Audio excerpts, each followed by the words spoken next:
হামলার জন্য হামলা করে রাস্তার দ্বারাই একদিন 2 দিন প্রতিবাদ করি, তৃতীয় দিন আমরা আসলে কারো পক্ষে থাকি না। আমরা এই জিনিসটা আর চাই না, এটা আর করব না। এখন থেকে যাদের উপরে হামলা হবে, আজকে যেভাবে ঐক্য নিয়া, আজকে যেভাবে একত্র হইয়া আমরা সবাই এখানে দাঁড়াইছি, ভবিষ্যতে আমরা এইভাবে দাঁড়াবো, এই প্রত্যাশা এবং এই আহ্বান। শুধু এই নয়, বিগত 4 দিন আগে আমাদের 71 টেলিভিশনের সাংবাদিক রিয়াজ হোসেনের উপর সন্ত্রাসী গংরা যেভাবে হামলা করেছে, হামলার পর একের পর এক হুমকি দিয়ে যাচ্ছে, অথচ প্রশাসন নীরব। আমরা প্রশাসনের দৃষ্টি আকর্ষণ করে বলছি, আপনারা আসলে এই নাটকটা আর করেন না। যারা রাজনীতিবিদ আছেন তাদেরও দৃষ্টি আকর্ষণ করে বলছি, সন্ত্রাসীদের পক্ষ নিয়েন না। তাহলে কিন্তু আমরা কিন্তু সাংবাদিকরা সন্ত্রাসীদের পক্ষ নিব না, আপনাদেরও পক্ষ নিব না। কি হবে? আপনাদের সাথে আমাদের সংঘর্ষ হবে। আমরা সংঘর্ষ চাই না, প্রশাসনের সাথেও আমরা সংঘাত চাই না। আমরা চাই রিয়াজ হোসেনের উপর হামলার প্রতিবাদ এবং দ্রুত সময় এইসব সন্ত্রাসীদের গ্রেপ্তার করে তাদের আইনের আওতায় এনে দৃষ্টান্তমূলক শাস্তি।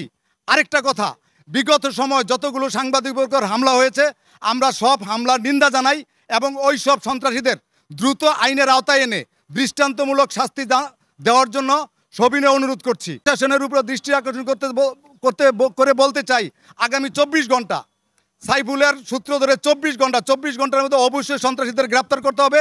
রিয়াজের উপর যে হামলা হয়েছে, হামলাকারীদের গ্রেপ্তার করতে হবে এবং দৃষ্টান্তমূলক শাস্তির আওতায় আনতে হবে। সাংবাদিক ভাইয়েরা মাদক এবং সন্ত্রাস এই দুইটা বিষয়ের সাথে কোনো দিনে আপোষ করে না, রূপগঞ্জের সাংবাদিক ভাইয়েরাও আপোষ করে না।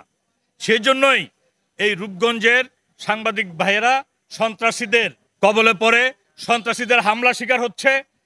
আর গত এই কয়েক মাসে রূপগঞ্জে 3জন সাংবাদিকের উপর হামলা হয়েছে।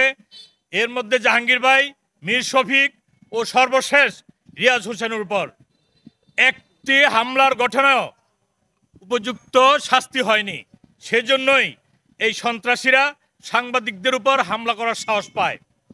প্রত্যেকটি ঘটনার যদি সাংবাদিকদের উপর হামলার ঘটনায় সন্ত্রাসীদের গ্রেপ্তার এবং আইনের আওতায় এনে শাস্তি দেওয়া হতো, তবে আজকে এই রিয়াজ হোসেন ভাইকেও হামলা শিকার হতো না।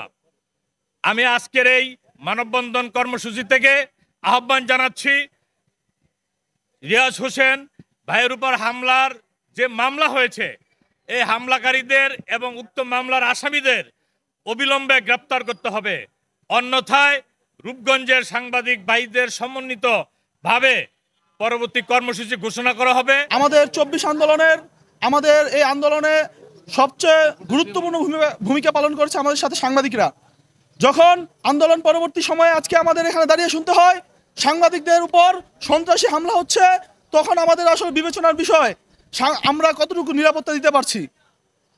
এই 24 পরবর্তী বাংলাদেশে কোনো সন্ত্রাসীদের ঠাঁই হতে পারে না, কোনো হত্যা, কোনো রাহাজানি আমরা মেনে নিতে পারি না। আমরা আমাদের সাংবাদিক ভাইদের উপর এই হামলার তীব্র নিন্দা ও প্রতিবাদ জানাচ্ছি এবং আজকের মানববন্ধনে আমরা বৈষম্য বিরোধী ছাত্র আন্দোলন নারায়ণগঞ্জ জেলা সংহতি প্রকাশ করছি। আজকে খুব দুঃখের সাথে জানাতে হচ্ছে, আমার ভাই হাসপাতালে আর আমরা এই সড়কে ব্যানার নিয়ে দাঁড়িয়ে আছি। এটা অত্যন্ত দুঃখজনক ঘটনা। রূপগঞ্জে এই ঘটনা নতুন নয়, সব সময়ই ঘটছে। সব সময় বলছে এই কারণে যে আমাদের মোমেন ভাই কিছুক্ষণ আগে বললেন যে এই কয়েক মাসের ব্যবধানে 3 জন সাংবাদিক আহত হয়েছেন এবং তাদের প্রত্যেককে কিন্তু হত্যার উদ্দেশ্যে এই হামলা চালিয়েছে সন্ত্রাসীরা। এর একটি বিচারও আমরা পাইনি আসলে।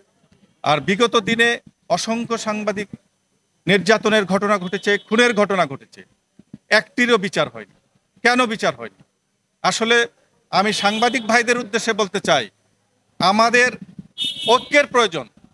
আমরা চাই একই আজকে যেভাবে আমরা দাঁড়িয়ে আছি, আমরা সবাই যে কোনো ঘটনায় কোন পত্রিকার সাংবাদিক, কোন চ্যানেলের সাংবাদিক, কার লোক, এগুলো কিচ্ছু থাকবে না। শুধু থাকবে আমরা সাংবাদিক। আমরা যেখানে হামলা হবে সেখানে আমরা যাব। প্রশাসনকে বলতে চাই যে বারবার সাংবাদিকদের উপরে নির্যাতন হচ্ছে, কেন হচ্ছে? আপনাদের দৃষ্টি কেন নেই? সেই বিষয়ে আমি বলতে চাই যে আপনারা অবিলম্বে আমার ভাই যে রিয়াজ হোসেনের উপরে হামলা হয়েছে, সেই হামলার আসামিদের গ্রেপ্তার কেন করা হচ্ছে না? আর উল্টো আমি রিয়াজ সাহেবের সাথে কথা বলেছিলাম কিছুক্ষণ আগে, তিনি বলছেন যে তাকে মামলার হুমকি দেওয়া হচ্ছে। যিনি এখন হাসপাতালে, যাকে হত্যার উদ্দেশ্যে হাসপাতালে পাঠানো হয়েছে রক্তাক্ত করে, সেই সন্ত্রাসীরা কত দুঃসাহস, তাদের কত দুঃসাহস, তারা আবার তার বিরুদ্ধে মামলা করতে চায়। এটার শেষ দেখতে চাই আমরা। কি বলেন আপনারা? আমরা চাই এই এই এই ঘটনায় কাউকে যেন ছাড় না দেওয়া হয়, আর কোনো সাংবাদিক যেন আহত হতে না হয়, সে ব্যাপারে আমাদের ঐক্য থাকতে হবে। সবচেয়ে দুঃখজনক কথাটা হচ্ছে যে আমরা সাংবাদিকতা করছি, আমরা অনেক বিষয়ে কিন্তু ভুলভ্রান্তি রয়েছে আমাদের। আমরা আমার খুব ভালো লেগেছে দু একজনের বক্তব্য, যে আমরা আসলে পদলেহন করব না, আমাদের বন্ধু থাকবে। রাজনীতি ছাড়া কিন্তু দেশ চলে না, রাজনীতিবিদ ছাড়া দেশ সুন্দর হয় না, এটা কিন্তু বাস্তবতা। আমরা সবাইকে সমীহ করে চলবো, কিন্তু কোনো পদলেহন নয়। আপনারা দেখেছেন কখনোই মাথা নিচু, সাংবাদিকরা কখনো মাথা নিচু করবে না, সেটা সাংবাদিক না। সাংবাদিকদের মাথা উঁচুতে থাকবে, সাংবাদিকরা যেন মাথা উঁচু করে রাখে, তাহলে সাংবাদিকদের উপরে নির্যাতন হবে না, তাহলে সাংবাদিকরা ভালো থাকবে।